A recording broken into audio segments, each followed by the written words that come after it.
while. Yeah, I give up on that. No humming. Okay, I think we're live now. Karaoke, theme music. Okay, it looks like we're live now. Hi everyone. I am Danica Flynn, and tonight I am hosting the Chippy Chicks, our December 17th live stream. We have a couple things to talk about tonight. I think the thing that people have been talking about outside of hockey is what happened with Corey Perry and the whole media circus that happened with the termination of his contract. There was a lot of rumors that were not true, that kind of snowballed on social media. I was trying to kind of figure out where this rumor even came from. It seemed like it may have been a joke that someone made on Reddit, and it went other places, and I'm not really sure if that's actually accurate because I really could not find information on where this came from. But people started to take that joke as being true because the Blackhawks were not saying anything. They were just like, oh, we're putting him on waivers to buy out his contract.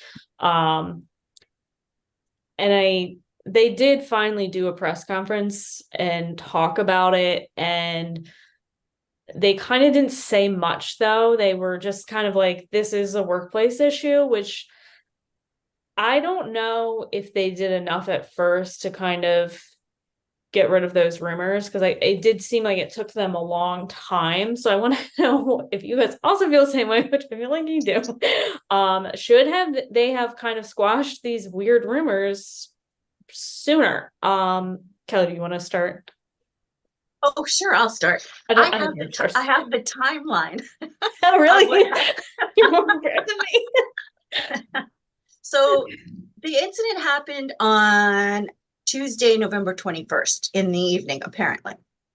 It wasn't until Wednesday evening that Perry apparently the Blackhawks management was informed about what happened, and he was abruptly scratched from the lineup as a healthy scratch.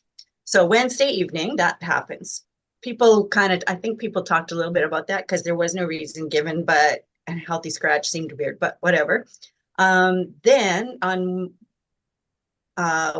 they described it as after the game they lost, they described it as an organizational decision, which also was a little bit weird. Made it seem like, yeah, maybe there's something more to this than just, the coach was mad at him because he missed a practice or something. It was Thursday, the next day, when apparently the Blackhawks started their internal investigation, and they investigated Thursday, November 23rd through Monday, November 27th. So really that's like 3rd, 4th, 5th, 26, so like 5 days. And then Tuesday morning, they met with the players and informed that they were intending to terminate Perry's contract, and that Wednesday afternoon he cleared waivers and was terminated. And then Thursday, Perry released his statement apologizing for his actions. So what I'm going to say, in my opinion, and looking back on it now, it did seem like a really long time between what happened and the rumors started, and when Kyle Davidson spoke to the media and told everybody what was going on. But I'm going to say, in my opinion, that I think the Blackhawks were trying to do the right thing this time, because they don't have a good record of being transparent and holding people to account. But they were doing their internal investigation, which involved apparently a staff member who has still not been identified and who I guess they were attempting to protect. And when they finally did make their decisions, they did go public with those decisions, and probably I would say they might have been able to say something a little bit sooner, but probably not much sooner. Right. Unless they just came out and said something like, the rumors that everybody's talking about are not true. I don't know if that would have been enough to satisfy people. So that's kind of how I'm looking at it.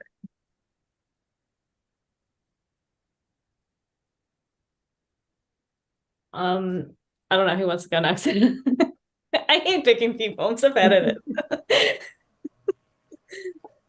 I think I mean, there's obviously lots of questions, but I do think that in general, teams have to realize that if there's something weird about the situation, people will start speculating. I think initially they thought, is he going to be traded? And then he initially came out with a statement that seemed to contradict their statement. That's true. Yeah. So I guess my question coming out of it is if it was alcohol, which I think he said in a statement, he did. why did he not go into the player program that deals with addictions and that? Why did they say we have to end his contract? I mean, I don't know if that's like an HR issue, and the person said, I'm absolutely not going to work with Corey Perry if he's still in the organization. I don't know if it was something like that, but that seems like it couldn't have been done in that period of time. I did have that question too, that if there was an alcohol addiction problem, why he wouldn't have entered the program. And I think, like you, I probably concluded that maybe the alcohol addiction is a problem for him, but there had to be something else that was pretty serious. Because I do think as soon as you say they're in the player program, what's it called? Yeah. Right away, everybody stops asking questions. So I mean, like as soon as you say that, so that's so I think you have to. I mean, you have to have foresight and be able to imagine what's going to happen if you do something odd. People will start to speculate on social media, and then everyone starts to ask questions. And were those speculations not completely bizarre though? They were. I mean, they were ridiculous, and it was ridiculous that. Well, I think the majority of reporters did not honor it in any way. But I mean, I don't, and I don't think teams can answer those questions either. Like, there's all sorts of rumors all the time, and they don't respond to them. But I guess when they grow and snowball, you have to do something. But I do think they should have had some foresight to know that people were going to be interested, and to say, we're doing an investigation just isn't enough. Especially when you're dealing with a team whose previous investigations into other incidents that have happened internally and externally within and outside of the organization have not necessarily been met with the either, have not had the results that that people within fandom and otherwise, and just generally that people expect.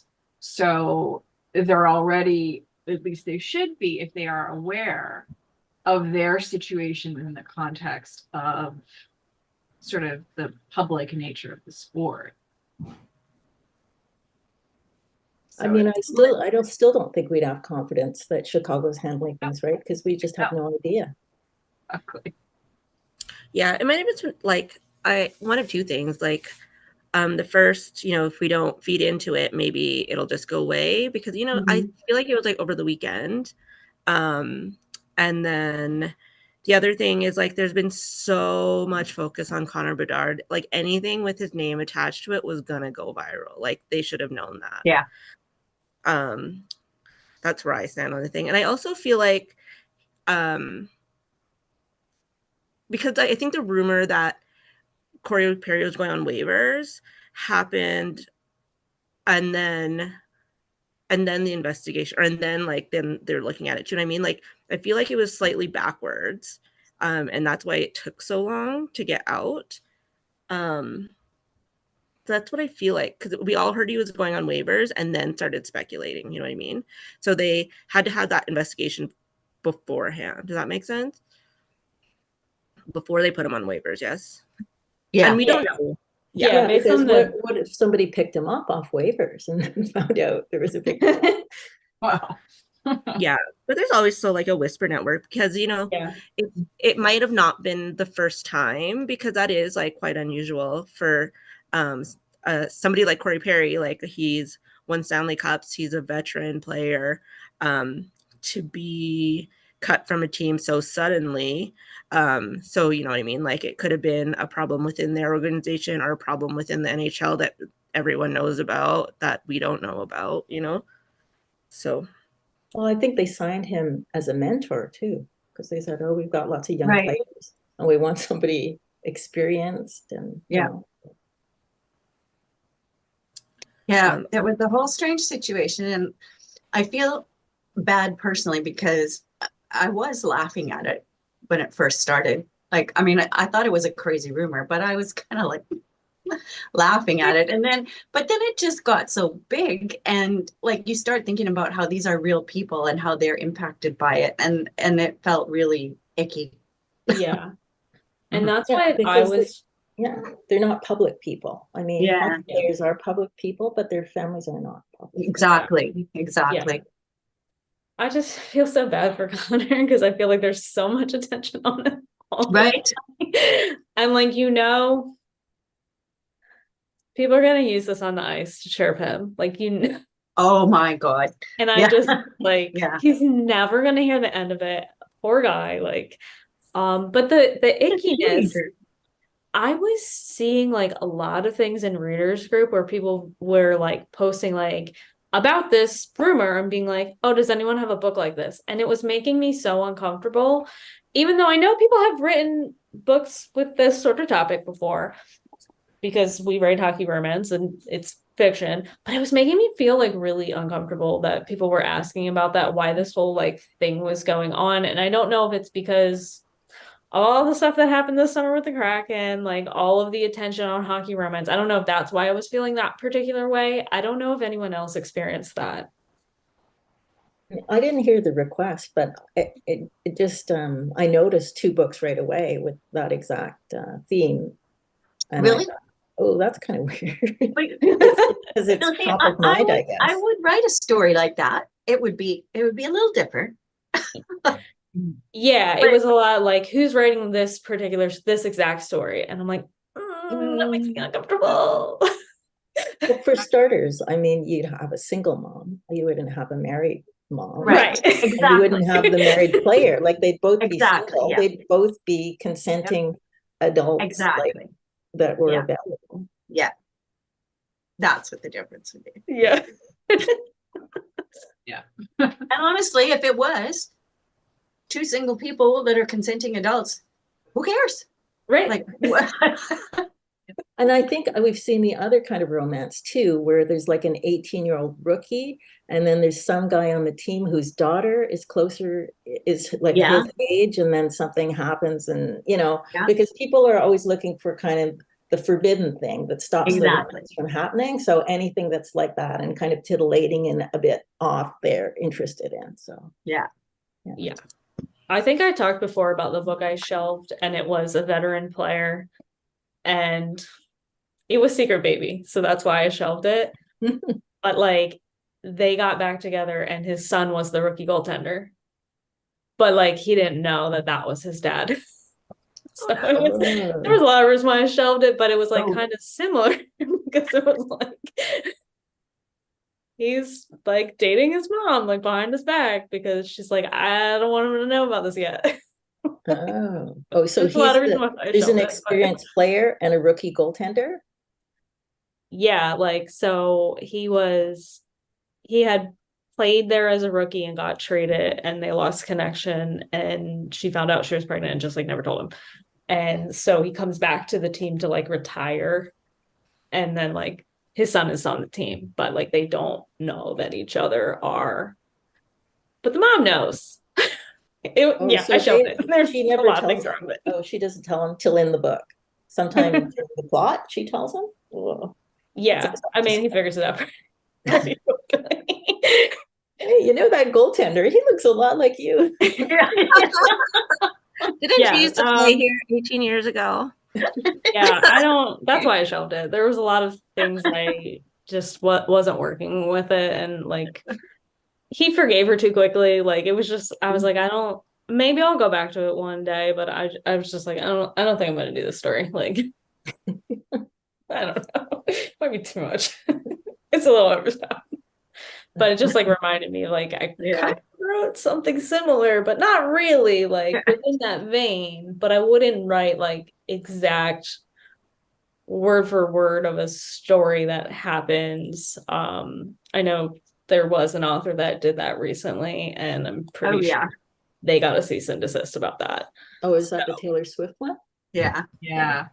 There were like 3 of those, and it was just Yeah, I mean, you can't just write their story and No. like That's change your name story. to Sailor Twift or whatever and pretend Right? it's not. It's that whole, I mean, this story and the Wenberg thing and Taylor Swift thing and all these parasocial relationships that fans are having with real people that seem to be getting, maybe it's just awareness of it. I don't know, because I've never been big into fandoms, but it just seems like people are getting crazy with these things. Well, just before we started, I think, was it Stacy that mentioned the Jordan Cairo thing? Yeah, like he was booed in St. Louis, and the reason it seemed that he was booed was because of a comment that he made. He was asked about the most recent former coach of the Blues in an interview, and he said, basically like it's, he's not my coach anymore. Like it's, He said no comment. Yeah, no comment. He's not my coach, and they got mad.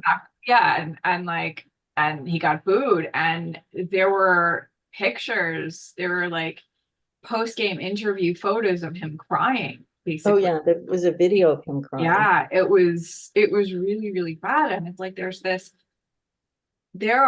an impact on players. Like this kind of, fandom, like whatever it is going to impact these players. Like they see us. Like, and there was actually a conversation about like, how we support players, what we do to support them. Like recently, like Igor Shesterkin has been on not necessarily the best of playing streaks, and there were conversations about what can we do to support him, like what can we do to like bring his emotional like status up and like cheer him as he comes in. We need to, there's this whole like, and I think that's a good thing when a fandom recognizes that sort of parasocial relationship between them and the player, but in a positive vein. Right. Yeah. So, and then the next night, Cairo scored a breakaway goal, and everyone was cheering for him, and he was all happy. But it made me feel like he was almost like a puppet in this drama where they're mad at him, and then he cries, and then they're happy with him, and it's like they're forcing him to act a certain way just because he just said no comment instead of whatever cliche, oh, he's a great coach, it wasn't his fault, or whatever you're supposed to say. If you just don't say exactly the right thing, everybody gets upset with you. I mean, it just seems pretty toxic, actually, to try and manipulate people. Yeah. I feel like that's not a new thing in sports, especially in terms of, the fans pay money to see a show. So there's that. But there's also that kind of like access. It's not really access, but like the perception of access to the players.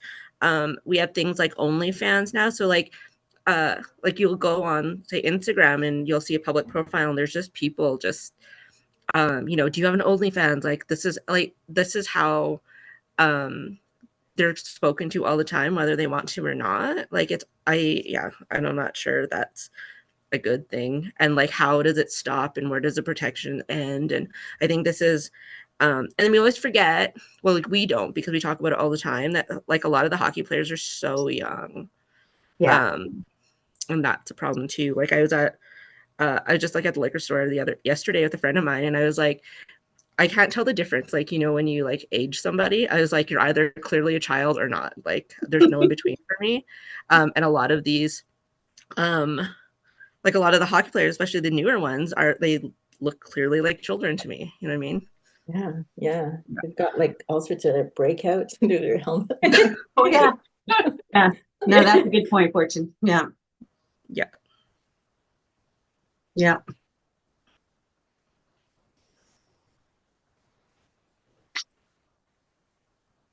Okay. Do we want to talk about this anymore? Do we have any final thoughts on the Corey Perry situation?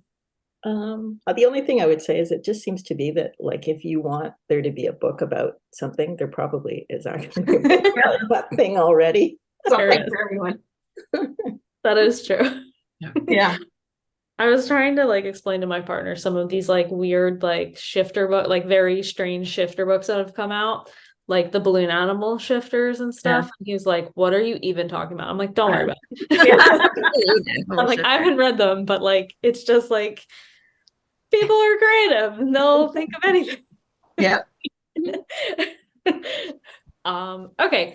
The one thing I wanted to move on, it kind of ties with what we've talked about before when we talked about the pride tape and how I can't remember the player's name, but the one who was like, I'm gonna put pride tape on my sticks, see what the NHL does, and they did nothing to him, and they kind of walked back that whole statement about how like you couldn't use pride tape or anything like that. Marc-Andre Fleury wanted to wear this mask that an indigenous artist had made for him. His wife is native. I actually didn't know that about her. So he kind of wanted to do it to like honor her and stuff. And the NHL told him, no, you'll be fined. And I think he was just like, fine, fine me. But then they said, we'll also fine the Minnesota Wild.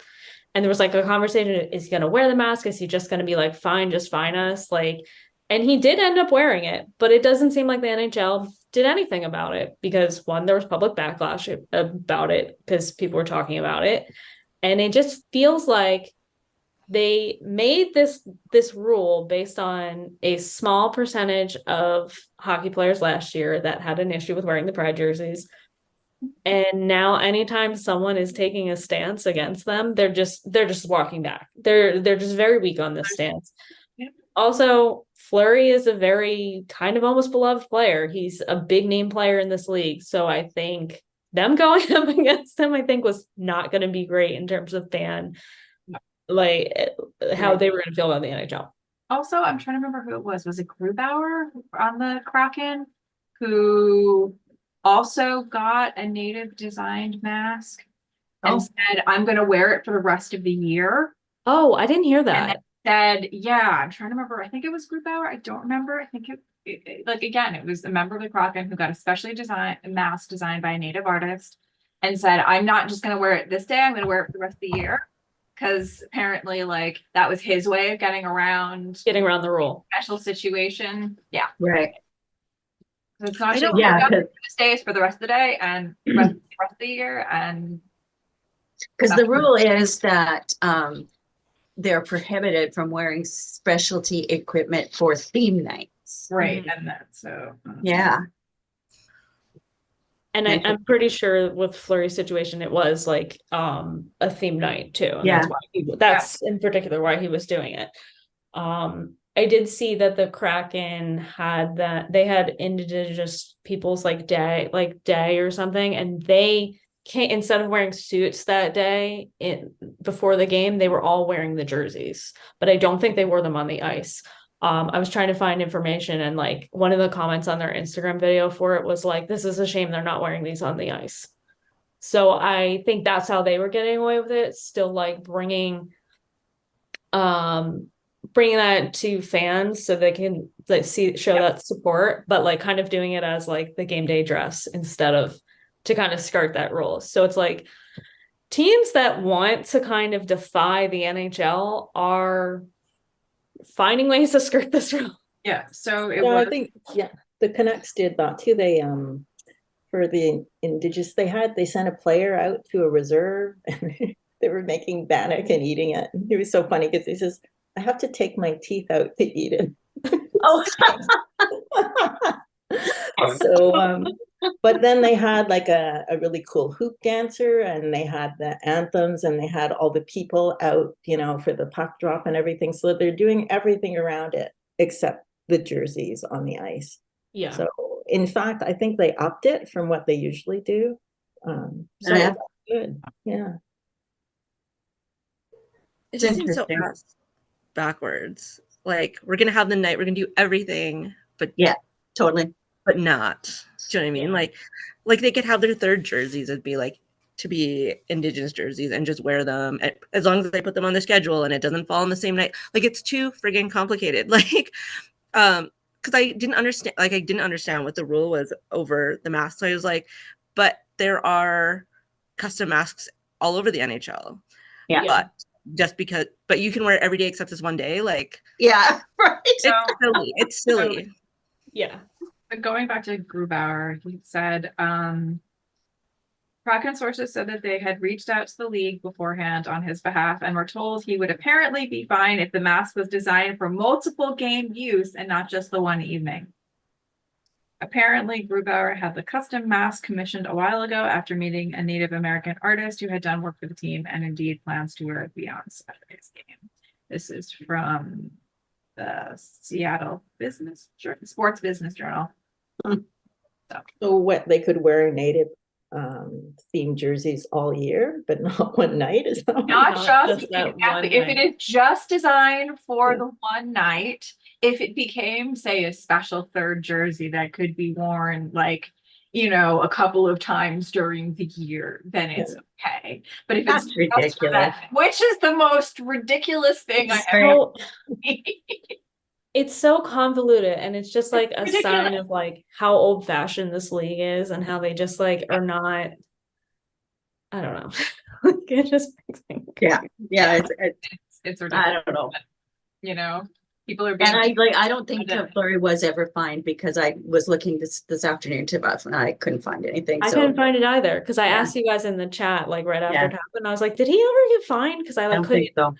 All I could find was like, oh, he Alan wore Moss. it, or like the conversation about him gonna wear it or not. Like I couldn't find anything. And like on like if you went like a big name player like that and the NHL finding him, I feel like they'd get a lot of backlash. Like Yeah, huge. Fleury has a personality. Like I Yeah. think he's like he has a big personality. Like people in the league love him. So Yeah. I was glad to see him stand up for something, like to like see like a big name player like take a stand on something, because I feel like we don't see that in the league. So like I like but the league just folded on it. Like it's just like, okay. All I saw was Alan Walsh on X or Twitter or whatever we want to call it, like talking about like how much this mask was getting on the auction, and that was about it. So Yeah. Okay. Crazy. Yeah. And you just, I don't know. It was like a whole big deal. And the reason why they said they made the rules the way it is because it became a whole big distraction. But I don't know. Props to the teams props to teams that are trying to skirt the NHL rules and to kind of stick it to them a little bit. Because all right.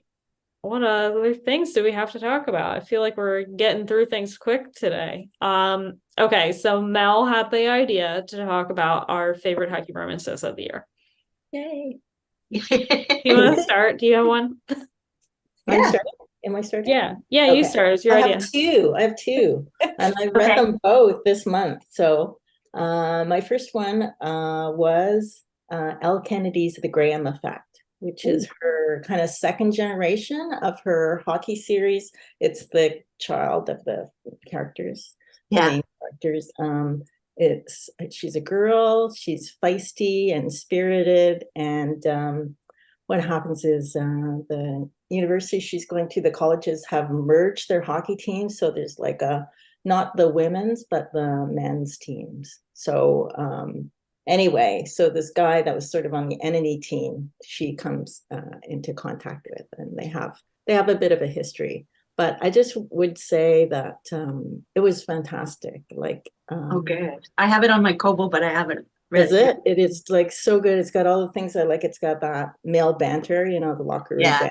I like it when the heroine is like strong and independent, but there, you know, obviously with her, it's going to be pretty steamy, so that's great. But it was pretty good. There was the one little thing at the end I didn't like. I think I've mentioned before, I'm in a hockey romance book club. Just another friend and I, and we just read and we comment to each other as we're reading, and we're both like, oh God, this is so good. We're both reading it really quickly. Okay. So I really strongly recommend that. And we all know that I didn't like Icebreaker, but this is the book that it should have been, I think. But I'm sure, I mean, people love Elle Kennedy. She's got lots of readers, so I'm sure people have read that. And my other book is, and this is not the cover, this is the art cover of Canadian Boyfriend. Okay. Oh, yeah. And it's by Jenny Holiday. And Jenny Holiday is one of my favorite writers of contemporary romance. And I don't know, I guess over a year ago, she wrote to me and said, I'm going to do a hockey romance, and I was wondering if you would read it for the hockey. And great, I read all your books anyway, so I would love to do that. So I read it at the time. I gave her some comments, and then she sent me the arc when it came out. It is coming out in January, yeah, so in a month's time. And so then she sent it to me. I was really busy, so I just read it this week, and it had changed so much from when I read it the first time. So I would say, like the L. Kennedy, if you like college new adult romance, it's fantastic. If you would like maybe a little more adult romance with the characters, I think in their late 20s, I think he's in his early 30s and she's in her late 20s. It's just a really beautiful, she has lovely moments, and she writes about lovely moments in people's lives where you really feel it. The details are nice. There's both characters are like, they've got issues, but they're also, kind and intelligent, and then they talk to each other in an adult way and deal with problems. He's a single father and a defenseman. It takes place in Minnesota, and she's a former ballerina who now teaches dance in the same town. And I guess the conceit, well, I wouldn't be giving anything away. A Canadian boyfriend is that when she was a teenager and a ballet dancer, she didn't have a lot of friends because she was working all the time. So she worked at, is it the Mall of Americas or something, whatever it is in Minnesota. And she met this guy who was a hockey player at the coffee shop she worked on. And he was really nice. And he had said he was from just outside Winnipeg, Kelly. And so she thought, oh, he's so nice. And so she decided to pretend that she had this Canadian boyfriend. And that's why she couldn't go to all these, like when people say, oh, you're going to the dance. Oh, no, I can't, but I have a Canadian boyfriend, and I write to him all the time. So she had this fantasy about him, just made up this character that sort of saved her when she felt sort of like she was a bit of a loser and people weren't being nice to her. And she would write letters to him, like pretend. And but it turns out that she does meet him in real life. So what happens out of that? So anyway, highly recommend both those books. And of course, I'm going to say the hockey is good in both of them because I did at the end. But in the L. Kennedy, I did feel that her hockey was actually improved, because one thing that really bothers me about college hockey books is when they talk about players putting themselves into the draft. And I'm like, what? Like, you don't put, you're 18, you're in the draft. That's all. You don't declare yourself. I don't know. Is that like a basketball or football thing? You declare yourself for the draft? I don't know anything about those sports. But anyway, I thought that hockey, that somebody had spoken to her in the meantime, because that kind of thing was gone. So yeah. So those are mine. So I talked. Oh, that's great. That's great to hear. I will look for both. I have the L. Kennedy book, but I'll get the Jen Holliday one too. Good to know. I don't know if I can. Is this going to be like favorite hockey romances? Because I hate picking favorites. But I read a few that were good this year. These are my sort of tried and true hockey romance authors. So Kate Meader's book Superstar, I read, which it was an exciting for me anyway, or probably for most of her fans who read this series, to finally get the book about Bastien Durand. I really enjoyed it. And also Marilyn Kelly's Dirty Demon. I really enjoyed that. And I read a Serena Bowen book. I actually thought I might have read two, but I think one of them was last year. And and can I also say, oh, well, maybe hang on. Serena Bowen's The Boyfriend, which is another college hockey one. From what I can recall, I don't think there's a ton of hockey in it, but it was really cute, a really cute fake relationship. I think that's, I might actually be called Boyfriend. boyfriend. That's Is what I that the said. fake date one where he Yeah. comes to her place for Thanksgiving? Yeah. Yeah. That's the prequel to the Moo You series that, Is you it? know, yeah, that I wrote a book in. Yeah. Yes, you have a book in that world, right? Yeah. And then I was also thinking that I read I Hate Nate by this author named Melanie Ting. Ooh. I think I actually read it late in 2022 though, but it was really good too. I really loved it. Yay, thank you. So those are a few that I read. I'll go next. So can I just say, sorry, I forgot to say one thing. Yeah. This is not the cover. She's got like a super gorgeous cover, a Lenny Kaufman illustration, and she does amazing illustrations. With the Goodreads Wrapped, I was trying to figure out how many books I read this year. Way more than I thought, but none of them are hockey. However, Calgary got its first romance bookshop this year. It's called Slow Burn Books. And you know, hockey is like, so they did this thing because hockey romance, I feel like it was very niche until very recently. But they did on not November 3rd, just early this month, December 3rd, the Calgary Flames and Slow Burn Books like got together and did like a thing with Hockey Night in Canada. Really? Yeah, so it was Hockey Night in Calgary, and it's had today. Thank you to Hannah Cohen and Avery Keelan for making this day so unforgettable. And they said, you know, big shout out to the Flames who donated a jersey to the event, and they had a raffle, and they donated money to the food bank. So I thought that was really cool. Yeah, so I love that. That, you know, it's not all bad press. Yeah, that's awesome. I think I follow them on Instagram, and they did a post recommending hockey romances too. Oh, awesome. I didn't know all that. Yeah. So there's Slow Burn Books YYC. Yeah. Yeah. Although I have to say, I noticed that somebody made a negative comment about Icebreaker, and they took it out. So, out of where? Out of their comments. Their comments on Instagram? They deleted her comment on Instagram. Slow Burn did? Oh, interesting. Huh. Okay, I'm gonna check that. I think I follow them on TikTok. They did their whole like opening, and they did their whole construction of the store and kind of everything behind the scenes on TikTok. And it was really cool to follow. So yeah, and I haven't been to the store, but I did meet them. They were at the Taboo. They were at Taboo in Calgary last month. You could be there, Fortune. You could go there. Mm-hmm. Get the store. Yeah, I will. I almost went to Calgary today. I made it to Cochrane. Okay. Stacey, did you read any hockey romance this year? Yes, actually, I read 2 earlier this year. Aside from the fact that I saw the beautiful hockey romance display at the Riff Office in Brooklyn the last time I was there, I am going to very much hope that they do something with like the Rangers or the Islanders. Yes, they should. In the vein, that would be really, really cool to see. Yeah. But I read 2 hockey books this year, which is kind of like my reading this year has been like non-existent, which is kind of wild for me.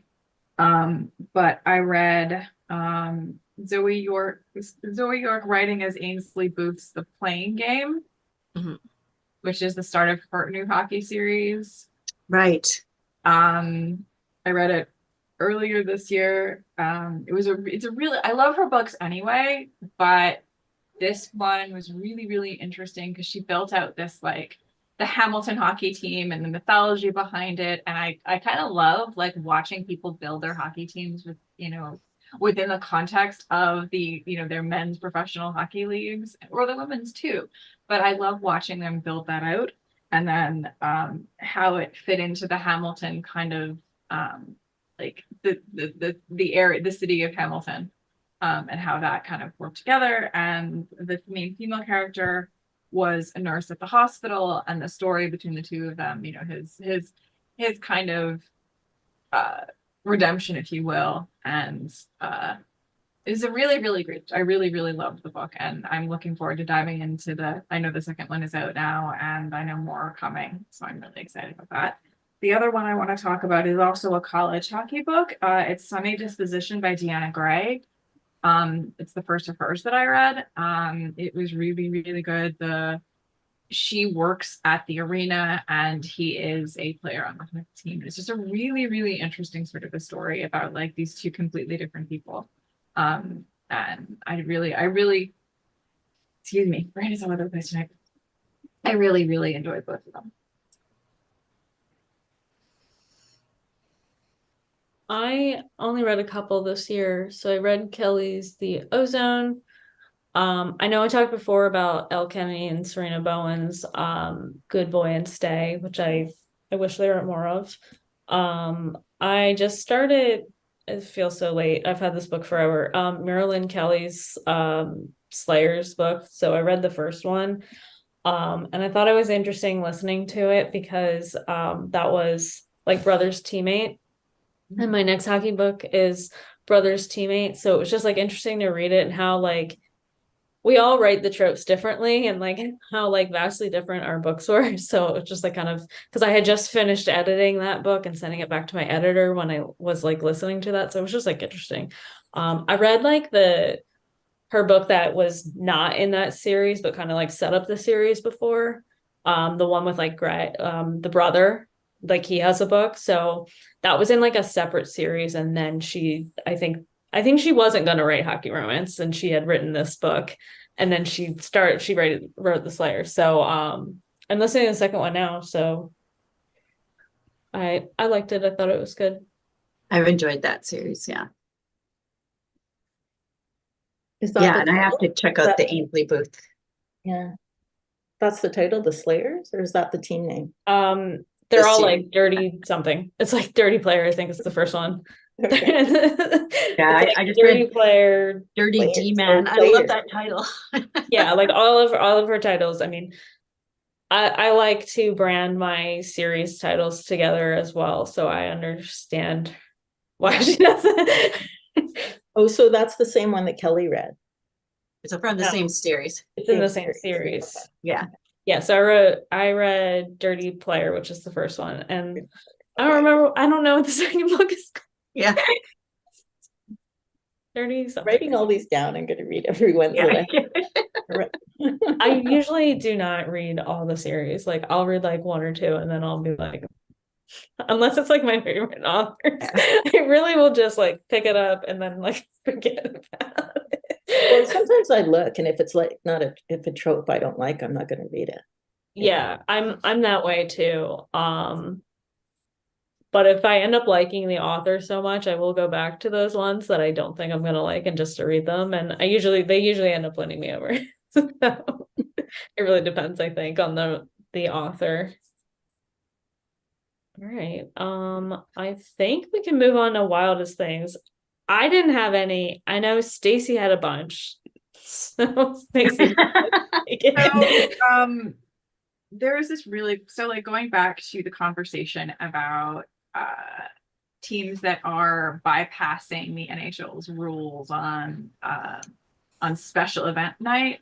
The Bruins did a really, really, really large celebration for Hockey is for Everyone night. They kind of combined. They literally did Hockey is for Everyone. They had people puck dropping the puck from like sledge hockey, adaptive hockey, and pride hockey, including an artist by the name of Corwin Dixon, who is actually also a goaltender for one of the local high school hockey teams. Corwin has designed some really beautiful things. But one of the biggest conversations they had was with Chanel Keenan, who is who's a wonderful person, but also like they talked to her about disability in hockey, and there's an interview with her and one of the New England Sports Network broadcasters. Anyway, right after that interview, Chanel collaborated with the Ice Garden and released this huge list of adaptive hockey programs, which I think is fantastic and wonderful, and people should check it out. the other sort of one of the other things on the completely opposite side of the universe for wildest thing for me is that the two Lindgren brothers played against each other for the first time, as everyone was talking about brothers. And Charlie Lindgren, out of the goaltender in Washington, blanked out the Rangers and his brother Ryan. Unfortunately for the Rangers, it was kind of an interesting moment because this was the first time they played each other as pros. And then the other thing that was kind of interesting was we've been also talking throughout this whole episode about parasocial relationships with people. So sometimes there are negative effects, but sometimes there are positive ones. And the Norfolk Admirals actually were able to capture the moment where their star goaltender, Yaniv Peretz, who is also from the same area in Quebec as Buffalo Sabres goaltender Devon Levi, got called up to the Carolina Hurricanes because the Carolina Hurricanes do not have an AHL team. Oh. So the Norfolk Admirals had camera on the ready, and it was just a really, really sweet scene where they had this young goaltender being called up for the first time to the NHL. So.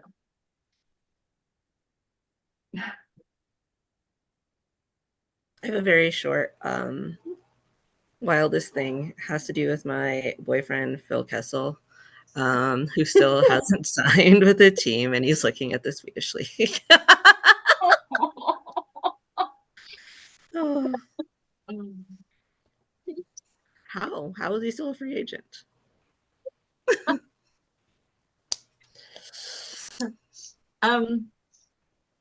Should I go? My wildest thing is not really wild. But you know, when your team makes a trade and it's a player that you kind of like and you don't really want to see him go, and you think he's a good player, and then the next GM, what's he doing, this or that. Anyway, so am I still here? Okay, sorry, my internet connection is unstable. It's telling me I might freeze up.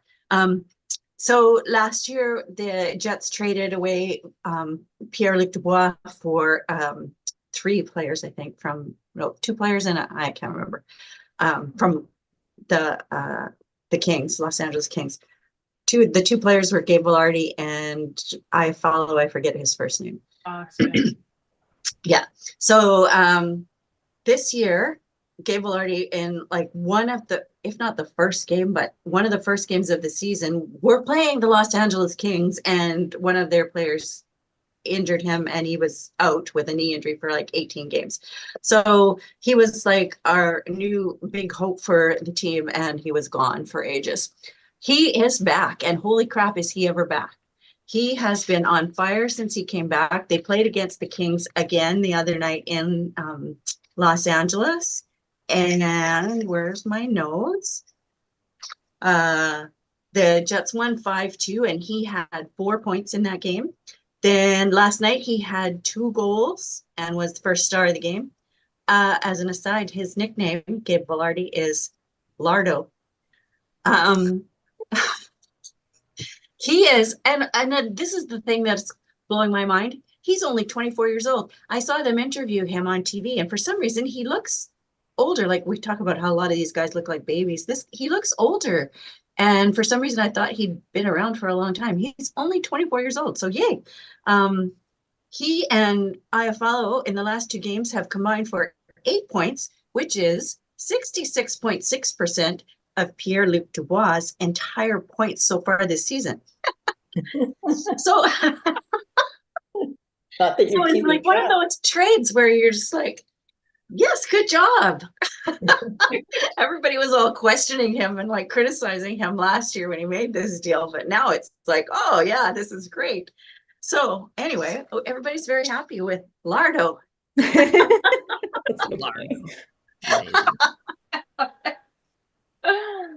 So that's mine. Mel, do you have any? Well, we talked about mine, which was Jordan Kyrou. But I will say something that I talked about in the meeting prep was that the fact that all our hockey teams are doing well at this moment, which has never happened in the history of the live stream. Usually, like some of us are happy and some of us are miserable, but right now, everyone's teams are doing well. But nobody wanted to say anything about it because everyone is like, it's not going to last. The Flyers have been so bad for so long that I'm just like, I feel like disengaged when they are doing well because I'm just like, it's not gonna last. It's just, That's how I feel too. You don't want to jinx it. Yeah. It's like Charlie Brown and Lucy with the football. You're like, I'm not going to fall for this. I'm not sitting here thinking you guys are good and you're just going to take that football away. What was like completely wild though? Before Patrick Kane signed, like people were like posting like, oh, where's he going to sign? Like the NHL was like, where's he going to sign? He's still like free agent. I was thinking about that when Fortune was talking about Phil Kessel and someone said the Flyers and I'm like, are you out of your GD mind? He's the reason we lost the Stanley Cup. He would immediately be booed. I don't care. Like Philly fans would boo him. Like they would not root for him. I was like, absolutely no way. Like, we do not want him back. No, absolutely not. Like we did this already. We do, we were not after we arrived. Get out. Goodbye. I was just like, are you for real, man? Like, are you for like Flyers fans hold grudges. Like I really do. So well, I guess the only thing in Philly is there some talk that you don't want to do well because you want a high pick?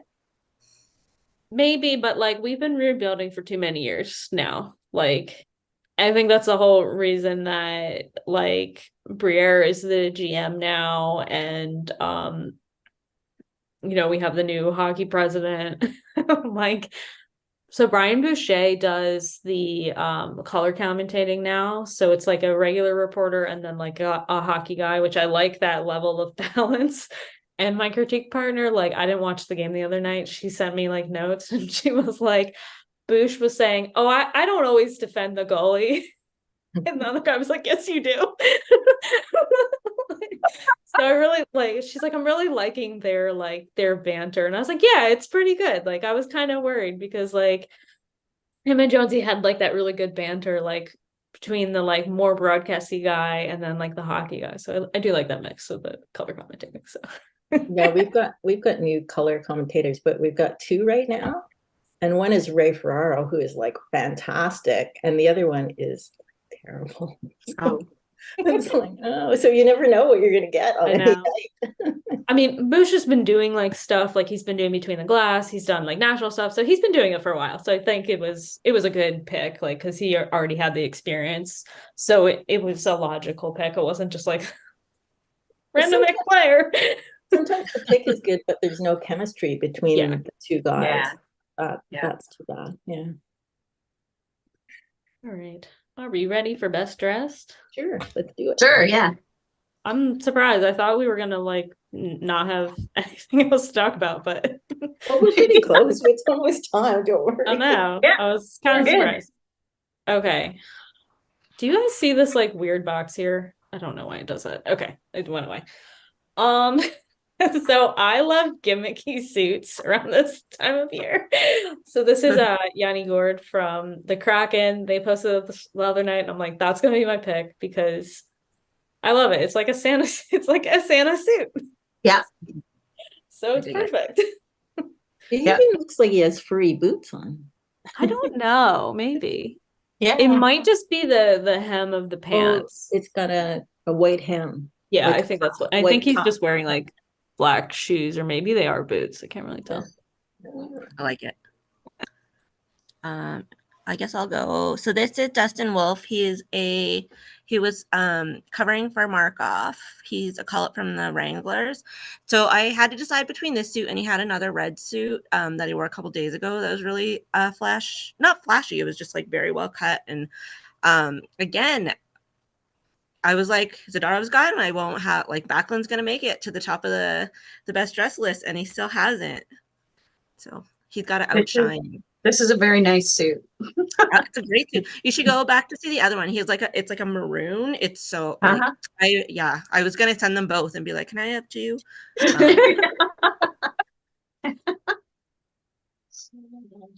I guess this is your pick. Yeah, this is me. So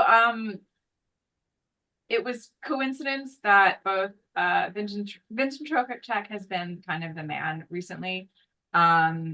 He, in an interview very recently, he received with Artemi Panarin, Trocheck received the name forecheck, backcheck, Trocheck, based upon his contributions to the team, just generally speaking. Otherwise, see also videos. But he and Ryan Lindgren, he of the brother who shut us out against the Capitals, were both wearing light blue. And I liked the way that Trocheck wore the color better. You can see the boots, you see the tie matching the boots, and just very casually walking in this bright blue suit. So there you go. It's in Trocheck.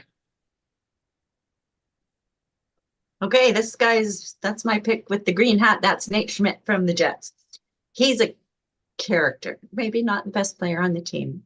In fact, he might be leaving, but he's a character. And I love that green tie and that festive green hat. You might remember last year, he was also my pick at this time of year because he was wearing a Christmas onesie to visit kids in the hospital.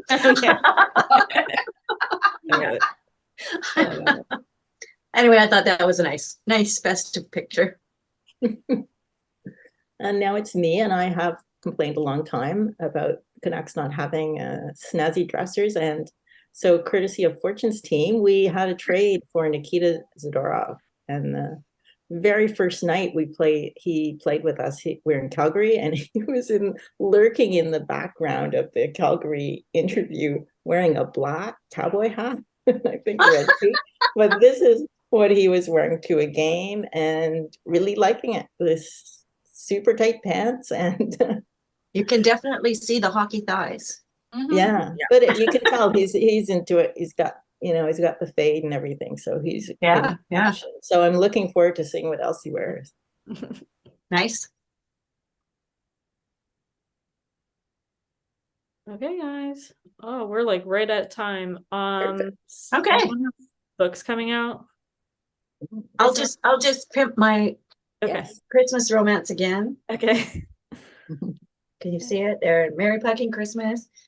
It's out now and getting fantastic reviews, which makes me very, very happy because it was a long time between books. So oh, great. That was that was the one you're struggling to write a bit. I struggled to write everything, but no, actually, I did struggle at first, but then when I got back into it, it was fun to write. Yeah. Great. Good. I'm going to read that. Oh, to end this year, can I tell you that book that I've been writing all year is finally handed in and done? Oh, really? Yeah. Can you talk about it? No. Okay. Well, congratulations.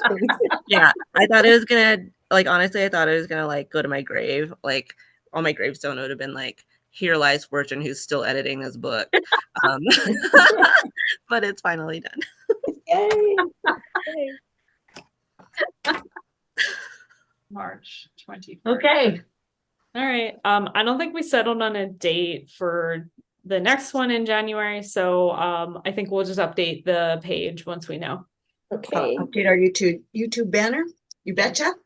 It'll probably we usually try for the third week, third Sunday in the month. So we'll be back in January. Great. Happy New Year. Yeah. Happy holidays. Happy New Year. Happy holidays to everybody.